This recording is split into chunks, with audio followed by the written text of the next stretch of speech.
Hi guys, myself Shikha Tiwari and welcome to Shikha Tiwari classes.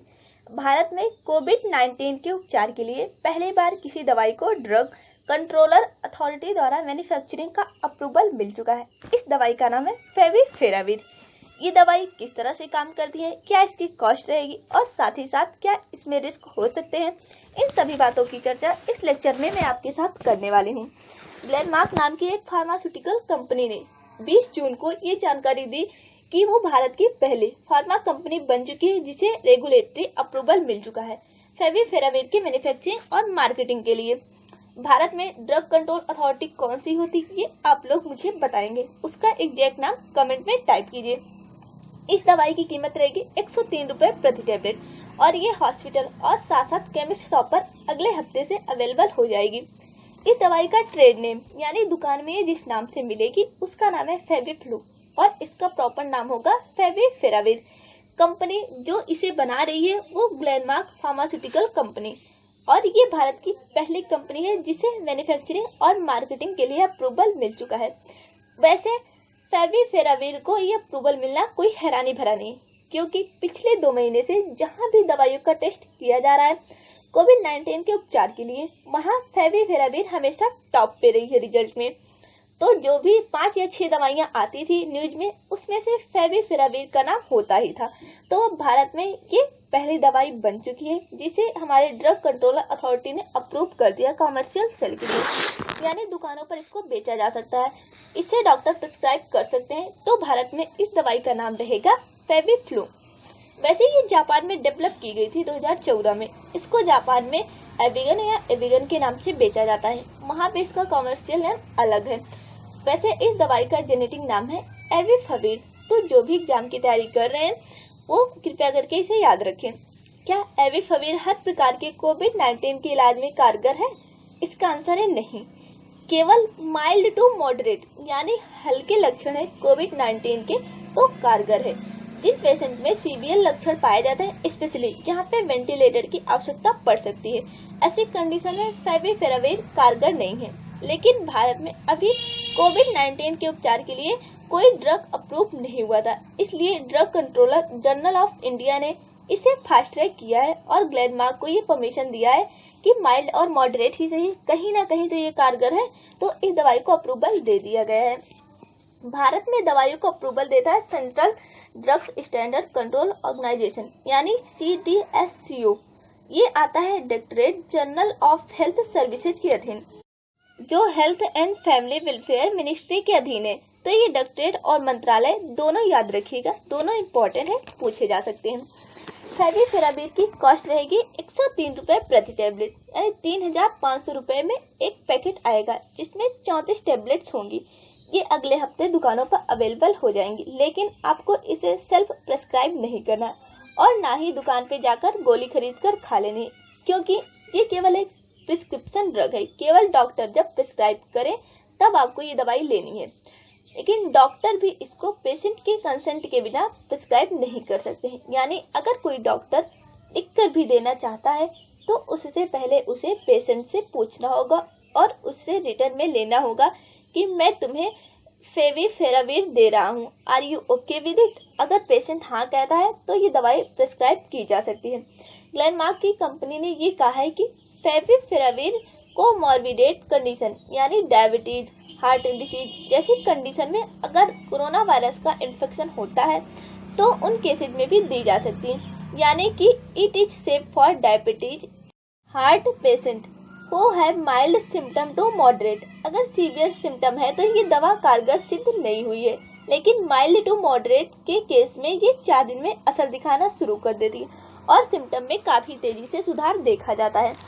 अब ये कितनी इफेक्टिव है इसकी जांच करने के लिए दुनिया भर में कई स्टडी की जा चुकी हैं और कई स्टडी चल रही हैं। तो जो सबसे बड़ी स्टडी थी इसको लेकर वो हुई थी जापान में।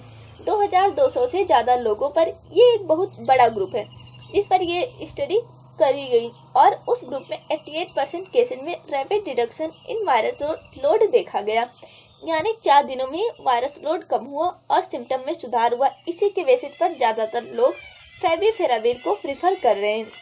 रसिया में भी एक और स्टडी हुई थी वो भी पॉजिटिव थी। चाइना के हॉस्पिटल में भी डॉक्टर ने मार्च महीने में इसे टेस्ट कर लिया था, वहाँ पर भी इसके पॉजिटिव रिजल्ट आए थे। 20 से 90 साल तक के पेशेंट में सुधार देखा गया था इन स्टडीज में। ग्लेनमार्क कंपनी ने भी इस जापान वाले स्टडी को कोट किया है अपने 88% डेटा को बेसिस बनाते हुए। As of 21 June 18 clinical trial अभी भी चालू हैं फेविपिराविर को जांचने के लिए और उनमें लगभग 3000 पेशेंट इन्वॉल्व हैं। Bharat, USA, Canada, Italy, China, France, UK और अन्य देशों में।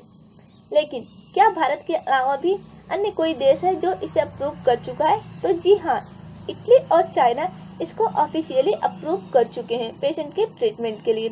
बांग्लादेश में भी अप्रूवल मिल चुका है, कमर्शियली वहाँ पे लॉन्च हो चुकी है। फेविपिराविर सॉर्स CoV-2 यानी कोरोना वायरस को रोकती कैसे? इस दवाई का मेन मैकेनिज्म ऑफ एक्शन ये है कि ये वायरस के रिप्रोडक्शन को रोक देती थी। अब सॉर्स CoV-2 में ये देखा जा रहा है कि ये RNA डिपेंडेंट RNA पॉलीमरेज के एक्शन को ब्लॉक कर देती है और ये वाला RNA पॉलीमरेज जो है ये कोरोना वायरस को रिप्रोड्यूस करने में बहुत ही इम्पोर्टेंट होता है। तो ये वायरस जब एक का दो नहीं हो पाएगा, धीरे धीरे इसकी संख्या शरीर में खत्म होने लगी और वायरल लोड कम हो जाएगा। बीमारी के जो लक्षण हैं वो कम होते जाएंगे, सिवियरिटी ऑफ द डिसीज कम हो जाएगी। लेकिन क्या इस दवाई के असर को 100% जांचा जा चुका है कि पूरी तरह से कारगर होगी या नहीं? इसका आंसर अभी थोड़ा मिक्स्ड है। देखिए, किसी भी दवाई को बाजार में लॉन्च करने से पहले, लोगों पर इस्तेमाल करने से पहले उसके ट्रायल होते हैं। तो उसमें ये स्टेप्स होते हैं: exploratory, pre clinical, clinical development, regulatory, manufacturing, quality control. तो ये जो क्लिनिकल डेवलपमेंट होते हैं उनमें 3 स्टेज होते हैं, जिनमें ये 3rd स्टेज पर है। लेकिन 3rd स्टेज के शुरुआती रिजल्ट आए हैं वो काफ़ी अच्छे हैं और इसी बेसिस पर ड्रग कंट्रोलर अथॉरिटी ने इसे परमिशन दे दी है। लेकिन ग्लेनमार्क को ये बात भी कह दी गई कि इन्हें पोस्ट मार्केटिंग सर्वेलेंस ट्रायल्स करने होंगे, यानी दवाई जब बाजार में आ जाती है उसके बाद भी ये रिसर्च अपना जारी रखते हैं कि दवाई का क्या असर हो रहा है लोगों पर जो इसे यूज़ कर रहे हैं। तो ये अभी एक ऑनगोइंग प्रोसेस है। हाँ, शुरुआती जो इसकी सफलता है उसके बेसिस पर इसे अप्रूवल मिल चुका है, लेकिन अभी जो पूरा प्रोसेस है वो कंप्लीट नहीं हुआ है। But there are not normal time, इसलिए दवाओं को थोड़े जल्दी अप्रूवल मिल रहे हैं। क्या इन दवाइयों के कुछ हार्मफुल इफेक्ट हैं? जी हाँ, बिल्कुल। इसी हार्मफुल इफेक्ट के कारण जापान में ये बहुत ही रेगुलेटेड दवाई है। इसको सरकार स्ट्रिक्टली रेगुलेट करती है क्योंकि ये एक टेराटोजन का काम करती है। टेराटोजन का मतलब वो सब्सटेंस या दवाई जो माँ से बच्चे के शरीर में, फीटस के शरीर में जा सकती है और इसके कारण बर्थ डिफेक्ट्स देखने को मिले हैं। बच्चा माँ की कोख में होता है तो उसे फीटस कहा जाता है।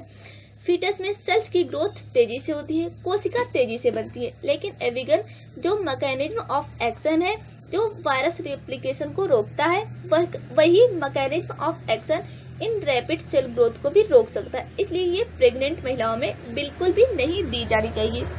ये एक खतरा है इसका टेराटोजेनिसिटी, जिसका हमें बहुत ज़्यादा ध्यान रखना चाहिए। लेकिन कई लोग इसे गेम चेंजर की उपाधि दे रहे हैं इस दवाई को। तो क्या ये गेम चेंजर है?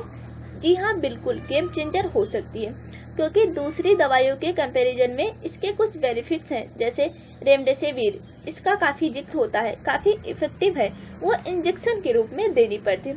अब इंजेक्शन कोई व्यक्ति खुद तो लगा नहीं सकता, उसके लिए डॉक्टर की ज़रूरत है। लेकिन फेविपिराविर ओरल टैबलेट के रूप में उपलब्ध है, इसे आसानी से एडमिनिस्टर किया जा सकता है। चाहे बच्चे हों, बड़े हों, बूढ़े हों, आराम से पानी के साथ इसे ले सकते हैं और इसे घर पर भी लिया जा सकता है, लेकिन बिना डॉक्टर के प्रिस्क्रिप्शन के इसे नहीं लेना है। इसे लेने के लिए हॉस्पिटल में स्पेशली जाने की ज़रूरत नहीं है हैज कम्पेयर्ड रेमडेसिविर, जहाँ इंजेक्शन के लिए आपको एक हेल्थ फैसिलिटी में जाना पड़ सकता है। और हमारे लिए अच्छी बात है कि इसकी मैन्युफैक्चरिंग की शुरुआत भारत में हो चुकी है। तो अगर ये बहुत इफ़ेक्टिव साबित होती है तो आने वाले कुछ हफ्तों में हमें इसका बेनिफिट्स सबसे पहले मिलेगा। लेकिन भारत में कुछ और दवाइयाँ भी हैं जो क्लिनिकल ट्रायल के स्टेज पर है, इनके बारे में भी आपको बेसिक नॉलेज होनी चाहिए। फेविपिराविर के अलावा एक और दवाई है यूमीफेनोविर, इसे भी DCGI ने अप्रूवल दे दिया है। क्लिनिकल ट्रायल इसके भी सक्सेस रहे हैं। इसके अलावा 2 दवाइयाँ और हैं जो क्लिनिकल ट्रायल में है, ACQH और माइकोबैक्टीरियम W। जो एक एंटी लेप्रेजी ड्रग है।